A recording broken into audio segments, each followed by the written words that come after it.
네, 안녕하세요. 갱스탁입니다. 자, 7월 3주차 주간 시황 분석 방송 진행해 보도록 하겠습니다. 자, 이번 주 주요 이슈 살펴볼 텐데, 자, 이번 주는 대외적인 글로벌 이슈, 네, 대외 이슈가 주를 이루게 되겠고요. 자, 트럼프 대통령 무역전쟁 쉽게 물러날 기미 전혀 보이고 있지 않습니다.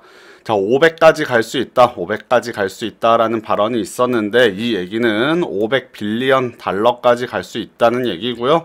자, 한국말로 따지면 5천억 달러 규모의 중국산 제품에 관세를 부과할 수 있다. 자, 이런 얘기입니다.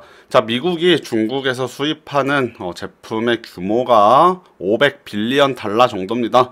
즉, 중국산 수입 전 제품에 관세를 부과할 수 있다. 자, 그런 발언이 있었고요. 자, 중국은 지금 만만치가 않습니다. 미국의 무역 압박에 의해서 자, 중국의 위기가 조금 오고 있는 것 같은데 중국 기업들의 디폴트 가능성이 가장 높은 수준까지 지금 올라갔고요. 위안화가 약세를 보이면서 중국 같은 경우는 환율을 고시하기 때문에 자, 위안화 가치를 내렸습니다. 자, 우리로 따지면 이제 원화를 내리면서 달러가 환율이 되겠죠. 달러 위안 환율이 되겠는데 달러 위안 환율이 이렇게 올라갔다.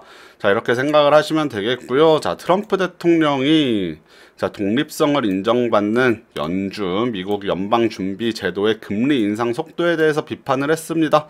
자, 미국이 계속해서 금리 인상을 하고 있는데 금리 인상이 전혀 반갑지 않고 금리 인상에 따라서 달러 강세가 나타난다. 이런 게 상당히 불만이다. 라고 노골적으로 발표를 했고요. 자, 달러 강세를 보인다는 것은 즉 자국의 화폐가 강세를 보인다는 것은 무역 경쟁력 약화를 의미하기 때문에 트럼프 대통령 같은 경우는 달러 약세를 계속해서 주장을 해왔는데 금리 인상에 따라서 이제 달러 강세 보이고 있으니까 이런 거를 상당히 불편해하고 있습니다. 자, 즉 무역 전쟁, 중국과 미국의 무역 전쟁에서 지금 환율 전쟁 쪽으로 자, 글로벌리 지금 보면은 EU 같은 경우도 여전히 기준금리 올리고 있지 않고요. 중국 같은 경우는 위안화 절하하고 했기 때문에 상대적으로 달러가 계속해서 강해지는 모습 보이고 있는데 달러 강세가 아무래도 미국에는 불리하게 영향을 주기 때문에 자, 트럼프 대통령이 이를 노골적으로 비판을 했고요. 자, 그래서 무역 전쟁에서 이제 환율 전쟁 쪽으로 옮겨간다. 자, 이런 뉴스들도 최근에 많이 보실 수 있을 것 같습니다. 자, 그리고 EU가 무역 전쟁에 따라서 철강 제품에 긴급 수입 제한 조치를 내렸습니다. 자, 19일부터인가 네, 발효가 되었고요. 23개인가요? 뭐 한 그 정도 철강 제품에 대해서 긴급 수입 제한 조치를 내렸는데 이것은 국내 철강 업계에도 일부 악영향을 줄 수 있는 그런 이슈다라고 보이고 있습니다. 자, 트럼프 대통령이 자, 연준의 금리 인상 속도 비판, 그 다음에 달러 약세가 보였으면 좋겠다 이런 얘기에 따라서 자, 원달러 환율, 즉 달러 가치가 살짝 내려가는 듯 하다가 결국에는 뭐 하락을 하지 않았죠. 그래서 이번 주에도 달러 강세 계속해서 이어지면서 원달러 환율 1133원까지 올라갔고요. 자, 올 들어서 가장 높은 원달러 환율 보이고 있습니다. 자, 이번 주 주식시장 이슈 한번 보겠습니다. 금주 주식시장 한마디로 정리하면 상당히 어려웠다 라고 말씀드리면 되겠고요. 자, 코스피 같은 경우는 그나마 좀 견조한 움직임 보였습니다. 삼성전자가 뭐 하락하지 않고 상승을 했기 때문에 지수 방어했고요. SK하이닉스도 뭐 상승하는 듯 하다가 조금 하락하긴 했습니다만 코스피는 1% 안쪽입니다. 1% 안되게 하락을 하면서 비교적 견조한 움직임 나왔는데 그럼에도 불구하고 2300포인트는 네, 깨지고 내려갔고요. 자, 코스닥 같은 경우가 이번 주 최악이었습니다. 4.4% 넘게 4.4% 가까이 하락했습니다. 4.4% 가까이 하락하면서 800포인트 다시 한번 내줬고요. 지난주에 뭐 양시장 좀 상승했다면 이번 주에는 상당히 어려운 모습, 특히 코스닥은 다시 한번 저점 근처까지 내려왔기 때문에 또 위험한 모습 보이고 있고요. 자, 코스닥 급락 이번 주 5거래일 연속해서 코스닥은 하락했고요. 자, 코스피 같은 경우도 뭐 많이 빠지진 않았습니다만 4거래일 네, 빠졌다가 그 다음에 마지막 날 금요일날 소폭 반등하는 움직임 보여줬습니다. 자, 최근 주식시장 움직임 보면 뭐 갭상승 출발했다가 이렇게 하락하는 모습들 많이 보이는데 역시 이는 투심, 네, 투자자들의 투심이 많이 얼어붙었다. 자, 이렇게 보시면 되겠고요. 자, 7월 평균 거래대금 자체가 지금 많이 감소했다고 합니다. 자, 일평균 거래대금이 많이 감소했다는 것은 투자자들이 주식을 매수하는 것을 꺼리기 때문에 계속해서 이렇게 하락하는 모습 보이는 것인데, 자, 시장이 지금 수출 일변도의 국내 경제 상황을 고려했을 때 글로벌 무역 전쟁, 거기다 이제 환율 전쟁까지 나타나면 우리나라 같은 경우는 환율 개입하기가 상당히 지금 어려운 상황입니다. 자, 미국이 환율 조작국으로 지정할 우려가 있기 때문에 그런 것도 우려해서 국내 같은 경우는 그래도 원달러 환율이 그렇게 크게 움직이지는 않고 있습니다만, 자, 글로벌 경기가 지금 위태위태해 보이고요. 특히 미국과 중국의 무역 전쟁, 환율 전쟁 등에 따라서 국내 수출 자체가 많이 어려워질 수 있기 때문에 투자자들의 심리가 많이 얼어붙어 있다. 자, 이럴 때 호재가 좀 커다란 호재가 나와야 되는데 호재가 나올 만한 것이 지금 딱히 보이지는 않고 있는 것 같습니다. 자, 주식시장 차트 뭐 그냥 어렵다 이 정도인데 그래도 간단히 한번 살펴보도록 하겠습니다. 자, 코스피 주봉 차트 한번 보겠습니다. 2300선 다시 깨고 이번 주에 한 1% 가까이 내려갔는데요.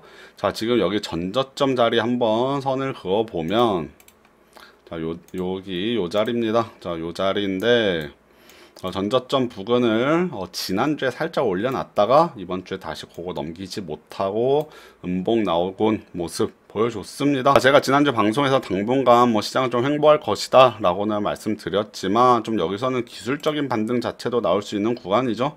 이동평균선 대비해서도 조금씩 떨어져 있기 때문에 기술적으로 반등이 좀 나올 수 있는 가능성이 보이는데, 제가 보는 것은 한 2350에서 2360, 자, 요 정도 자리 되겠습니다. 요 정도까지는 좀 상승 반등을 해줄 수 있지 않을까라는 개인적인 기대를 걸고 있고요.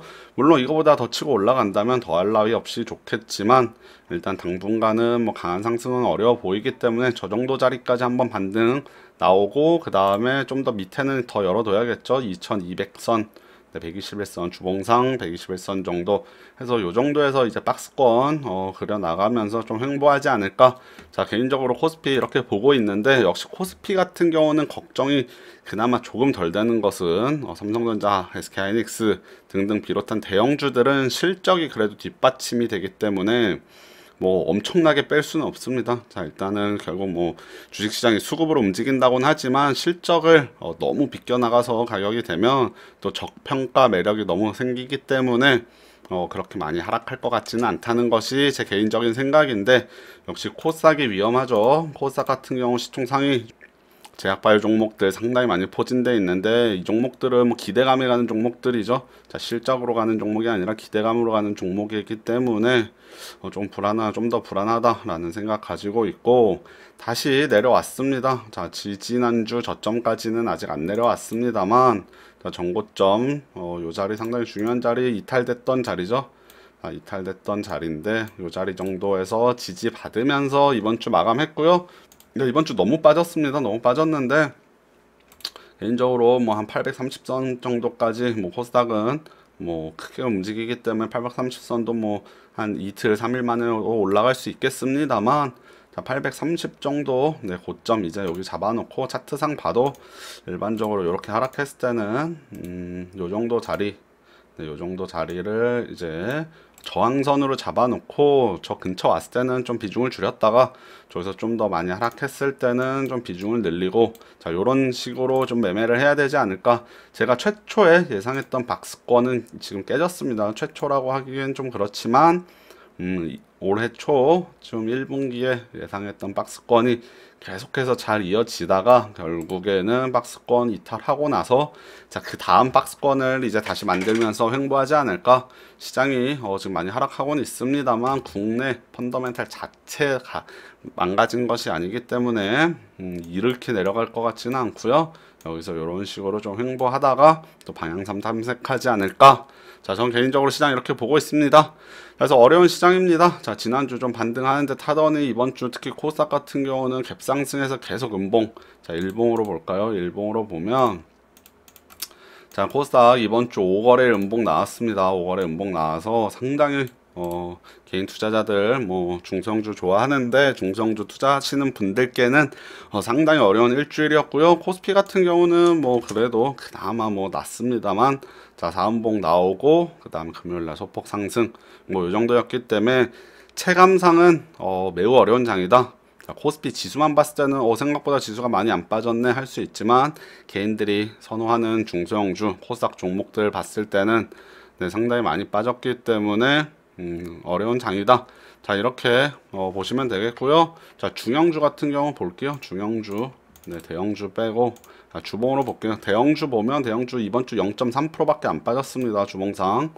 자 근데 중형주 3.7% 빠졌고요. 소형주도 3.5%, 코스피에서도 중소형주는 상당히 어려운 일주일이었다. 자 그래서 최근에는 이제 실적이 안 되고 좋은 이슈가 없는 개별 종목들은 뭐 좀 많이 하락하고 있는데, 똘똘한 종목 뭐 매번 말씀드리지만 똘똘한 종목, 좋은 종목 잘 찾아서 발굴하는 것이 자 이번 어려운 시장에서는 실력이다. 자 실력으로 승부를 봐야 되는 장이다. 대세 상승장에선 누구나 수익 올렸다면 이런 하락장에서는 자 좋은 종목 잘 발굴해내는 실력이 있어야만 살아남을 수 있다. 그래서 공부하자. 자 이렇게 이번 주 방송 정리하겠고요. 네, 다음 주는 부디 좀 시장 반등이 좀 나아졌으면 좋겠습니다. 자, 그럼 7월 3주차 주간시장 분석 방송 이렇게 마치고 또 다음 주 방송 좋은 뉴스로 찾아뵐 수 있었으면 좋겠네요. 네, 감사합니다.